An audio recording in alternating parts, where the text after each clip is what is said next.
AFC অনূর্ধ্ব-23 Asian কাপে বাছাই পর্বে ভালো করার উদ্দেশ্যে বাংলাদেশ বাহরাইনে এই মুহূর্তে অবস্থান করতেছে এবং সেখানে অনুশীলন ক্যাম্প চালাচ্ছে। এরই মধ্যে বাংলাদেশ দুইটা ম্যাচের একটা ম্যাচ খেলে ফেলেছে বাহরাইনের বিপক্ষে।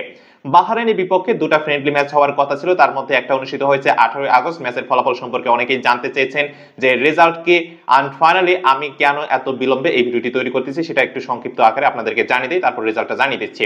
দেখুন, আমি গতকাল অনেক সোর্স খুঁজেছি যে বাংলাদেশ এবং সেই সাথে বাহরাইন অনূর্ধ্ব-23 দলের খেলাটা শুরু হয়েছে রাত 9টা, রেজাল্ট অন্ততপক্ষে 11টা 12টা একটাই আমরা পাবো, যেহেতু ক্লোজ ডোর ম্যাচ, এটার রেজাল্ট সরাসরি কেউ দেবে না। সো ফাইনালি আমি অপেক্ষা করেছিলাম যে বাংলাদেশ ফুটবল ফেডারেশন রিপোর্ট দেয় কিনা, টি স্পোর্টস রিপোর্ট দেয় কিনা, বা কোনো গণমাধ্যমে রিপোর্ট আসে কিনা, কোনো স্কোরিং সাইটে রিপোর্ট আসে কিনা। দুর্ভাগ্যজনক বিষয় হচ্ছে স্কোরিং সাইটে যে রিপোর্টটা সেটা 2019 সালে 1-0 ব্যবধানে জয়লাভ করেছে, সেটাই এআই স্কোরে আমরা পেয়ে যাই। বাট অন্য সাইডেও এটা থাকলেও 2025 সালের 18 আগস্টের রিপোর্ট আমি যেখান থেকে খুঁজে পেলাম সেটা ভিন্ন একটি নিউজ পোর্টাল। দুঃখজনক বিষয় হচ্ছে বাংলাদেশ ফুটবল ফেডারেশনে আজকে আমি 19 আগস্ট সকাল 9টা পর্যন্ত অপেক্ষা করেছিলাম যে তারা কোনো আপডেট দেয় কিনা, আমি কোনো আপডেট পাইনি।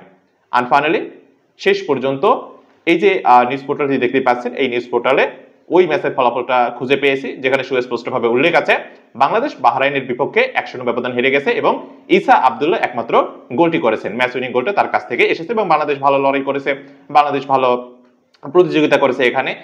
আর তাদের মাঠে তাদের ভেন্যুতে এটা কিন্তু একটা ভালো বিষয় ছিল, যেহেতু মাত্র 1-0 ব্যবধানে আমরা হেরেছি। এটা বাংলাদেশের জন্য অবশ্যই আমি বলবো অবশ্যই উন্নতির একটা ভালো পর্যায়ে। তবে নেক্সট ম্যাচে যদি আরো ভালো করতে পারে সেটা বলবো আরো ভালো উন্নতি হয়েছে, এন্ড স্কিলস এন্ড সেই সাথে আদার সাইডগুলোতে যদি বাংলাদেশ ভালো করতে পারে, ভালো ট্যাকেল করতে পারে, ভালো আক্রমণ ভাগ ডিফেন্ডিং পজিশন যদি ভালো রাখতে পারে, তাহলে এএফসি এশিয়ান কাপের বাছাই পর্বে আরো ভালো রেজাল্ট বের করার পসিবিলিটি থাকবে।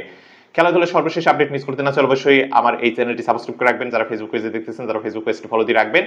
এন্ড এতক্ষণ সঙ্গে থাকার জন্য অসংখ্য ধন্যবাদ জানিয়ে আজকের এই ভিডিও এখানে শেষ করে দিচ্ছি। নেক্সট আপডেট অবশ্যই পাবেন। সে পর্যন্ত সবাই সুস্থ থাকুন, ভালো থাকুন, আল্লাহ হাফেজ।